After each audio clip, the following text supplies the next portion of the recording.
तो भगवान शिव विश्वासम फलम दायकम, शास्त्रों का ये निचोड़ है माताओं। जब तक विश्वास नहीं है फल नहीं मिलता है। विश्वास ने ही फल देना है। जितना जिसका विश्वास मेरे भोले बाबा पर होगा, भगवती जगदम्बा पर होगा या किसी इष्ट पर होगा, उतना ही ज्यादा उसको फल मिलना है। तो विश्वासम फलम दायकम, विश्वास के बगैर फल नहीं है, विश्वास से ही फल मिलता है। अब जब राम जी वनवास के लिए जाने लगे, अयोध्या वासी भी एक बार तो एक रात तो साथ में गए, लेकिन भगवान ने उनको सोते हुए छोड़ दिया। और आगे जब सरयू पार करने के बाद निषाद राज से मिले हैं, निषाद राज ने साष्टांग प्रणाम किया भगवान को, और भगवान ने तुरंत उसको गले लगा लिया। अब लक्ष्मण ने कहा, भैया इतनी देर में निषाद को अपना मित्र मान लिया आपने, गले लगा लिया, और राम जी के जो शब्द थे माताओं, वो भक्तों के लिए बड़े ही वरदान सिद्ध हुए। भगवान राम कहते हैं, लक्ष्मण इसने नवधा भक्ति को पार कर लिया है।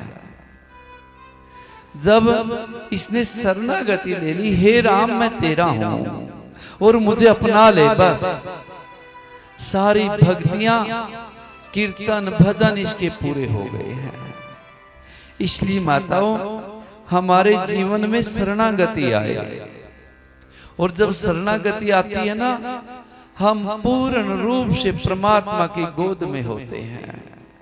शरणागति जिस प्रकार बालक को अपनी मां के प्रति आती है, छोटा सा बालक, चलो मनुष्य योनि की तो बात छोड़ो, आप पशु पक्षियों को देखना, आप जानवरों को देखना।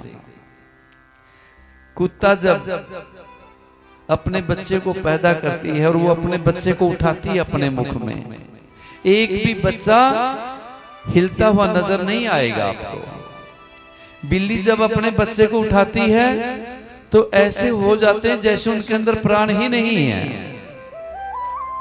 अगर वो डगमगाए, इधर उधर हो, हिले, तो दांत लगने का खतरा है कि नहीं है।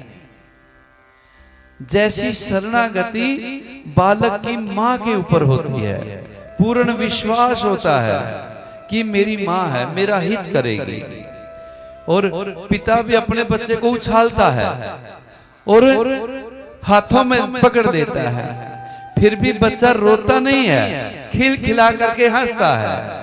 क्यों? क्योंकि उसको भय नहीं है, उसको पता है मेरा पिता है। वैसे ही माताओं भगत की शरणागति अपने भगवान के प्रति होनी चाहिए। जब तक हमारे अंदर शरणागति नहीं आती है, पूर्ण विश्वास नहीं आता है, हमारे पास होते हुए भी हम उसका एहसास नहीं कर सकते हैं। अनुभव तभी होगा जब हमारे अंदर पूर्ण विश्वास होगा, पूर्ण श्रद्धा होगी और पूर्ण शरणागति होगी। ये कथाएं माताओं आपको शरणागति का पाठ पढ़ाती हैं।